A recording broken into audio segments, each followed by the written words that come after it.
Well, how y'all doing? It's PawPaw again. Oh, never do. I try not to miss out on an opportunity to make a video. I have people say, oh my God almighty, I wouldn't deal with all that junk, old $2,700 backhoe. Why don't you go out and buy a real machine, one you can make a living with? And I'm like, dude, I'm retired. I just want one for piddling around. And even though I've had this thing over a year, I hadn't started working on it until now. Much, you know.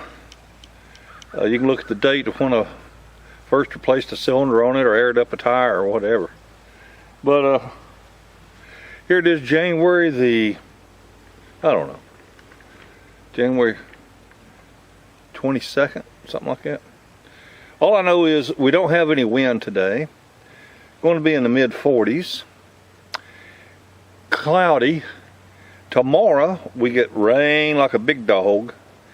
And then that's tomorrow, Saturday. Going to be up to 60s. And then we're going to have a wind chill of 8 degrees Sunday morning. Go from like 65 degrees to a wind chill of 8 tomorrow, Sunday morning. Whew. So I'm out here today. Anyway, what I wanted to show you was something interesting. A lot of people started putting an automotive alternator on their tractors, like stuff that run like the old Ford 8N tractors and stuff. We'd stick us a 12-volt alternator on there and run off a 12-volt system instead of 6. And generators just got to be so expensive to buy that people just started going alternators. And people just stick the cheapest thing they could find to patch their equipment up and get it going. Well, let me show you a situation we have here.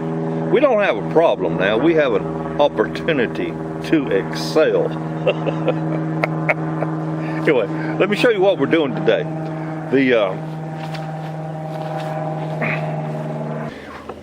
Let's see if I can show you from here. Get in the right position. Let's see here.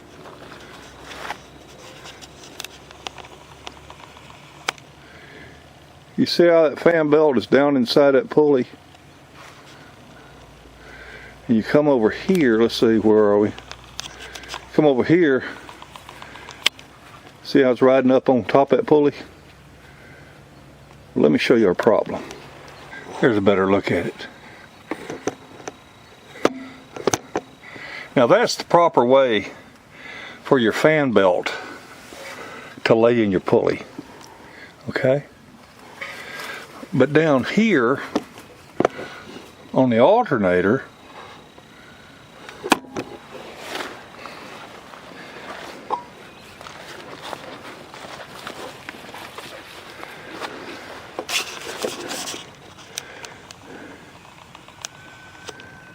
it won't fit. Okay?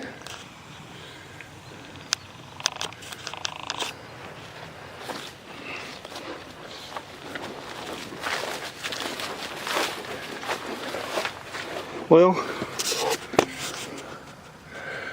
a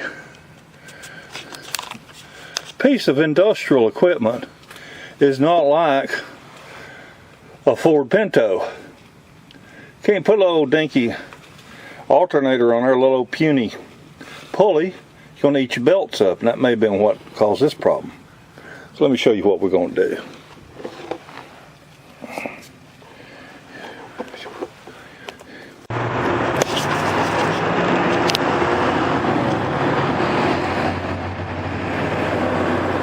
Well, I'm about to go in my neighborhood Napa auto parts store. Here's the alternator we pulled off of the backhoe. It's actually referenced over to a one-wire alternator, which would be easy enough to hook up. There was actually wires connected here on this one, and burnt the insulation off of them before it come to me. So we're going to take this in here. They're going to test it for me, and we're going to figure out if this is a good one or not. It doesn't spin real smooth, and I hate to go all the trouble to swap out the pulleys and all that and end up having to replace the alternator in a week or two. So let's see what happens.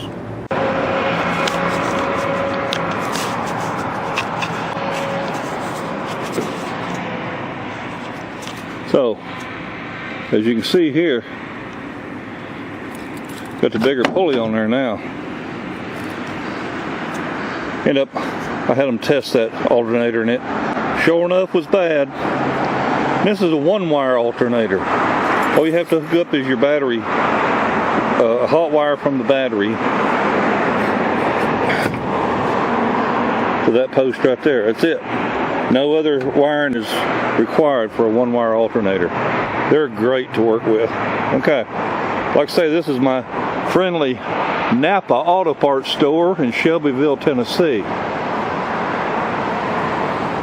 Now let's see if we can go accomplish something. Well, all right, so here we are. We back at the farm, and getting ready to hook this alternator up. Like I said, it's a one-wire alternator, and all you got to do is hook the wire from the battery to that one post right there. That's it. That's all you got to do. I'm going to show you here in just a second where the previous person really screwed up. They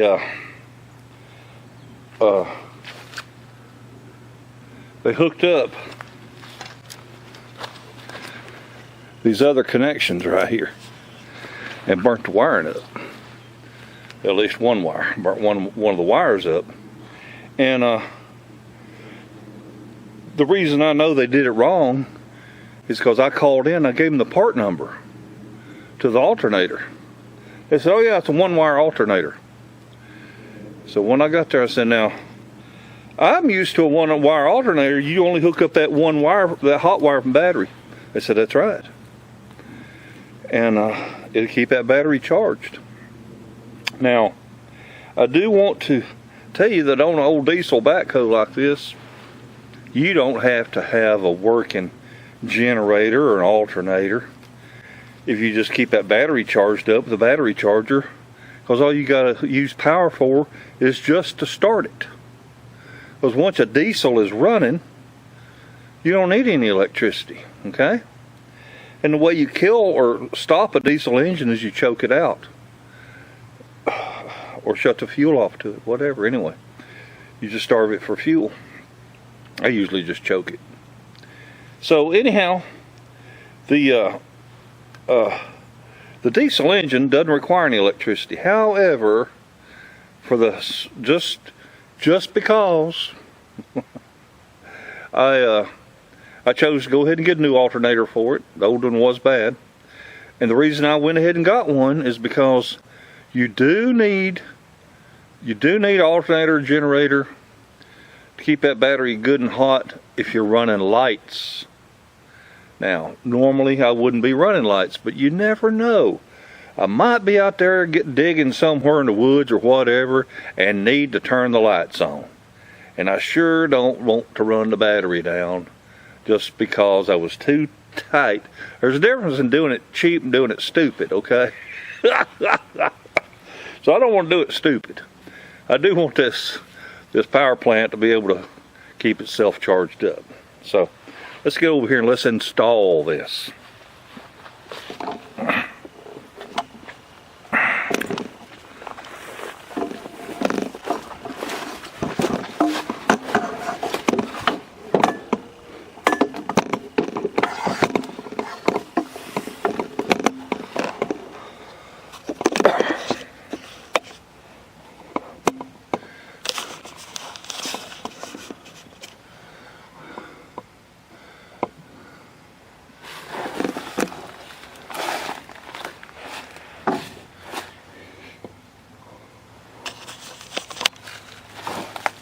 Alright, installing this one's really simple.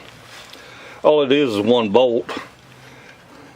I don't use a bracket coming up off the top to hold the alternator back out of the way or hold it tight. We just use the bottom one. Anyhow, it just lays in there like that. Get that belt on it.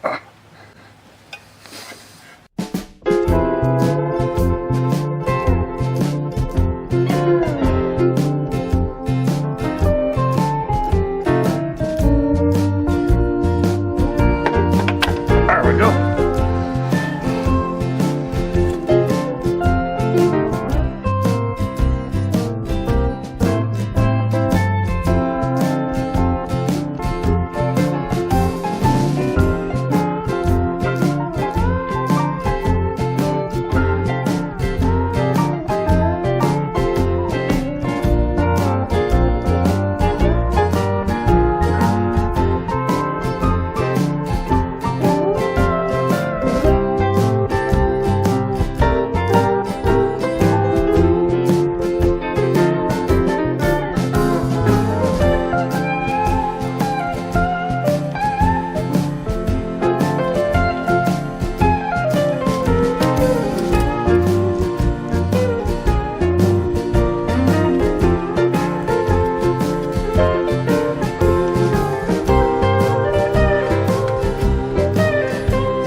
Now, what the previous person did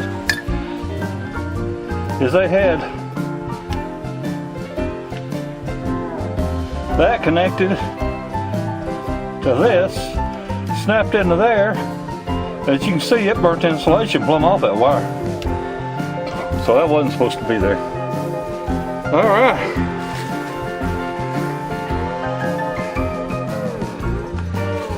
And now then, our belt is down inside our pulley the way it's supposed to be. Looking good. Looking good. You can see now that the belt is in the pulley. By the way, anytime you're going to be replacing alternator, you better have your battery disconnected. And I do want to show you all right there hangs the battery cable to the battery, so I was not working with a hot wire.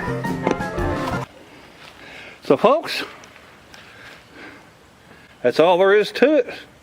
Put an alternator in one, piece of cake. This one only uses one bolt.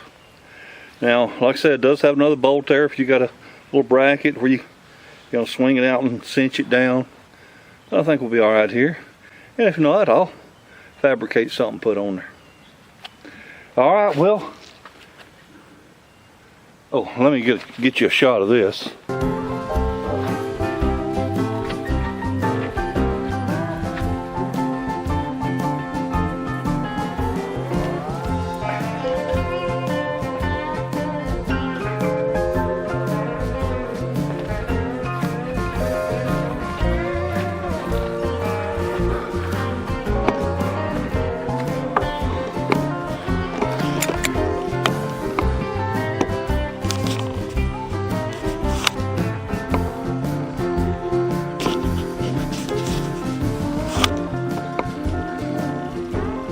You can see now that the pulley is down, or the belt is down in the pulley now, instead of riding up on the ridge of it. So that's the way it's supposed to be. Okay. So folks, that's putting an alternator in one. Ain't no big deal, it's straightforward. Remove the mounting bolts, remove the wiring, remove the wires from your alternator. Get it tested, make sure it's good, bad, whatever. Bolt it right back in. Piece of cake. Too easy. All right. Y'all have a wonderful day, and I'll better tomorrow. Bye, everybody. Next step: putting the radiator in it. Ooh, we about ready to fire this thing up.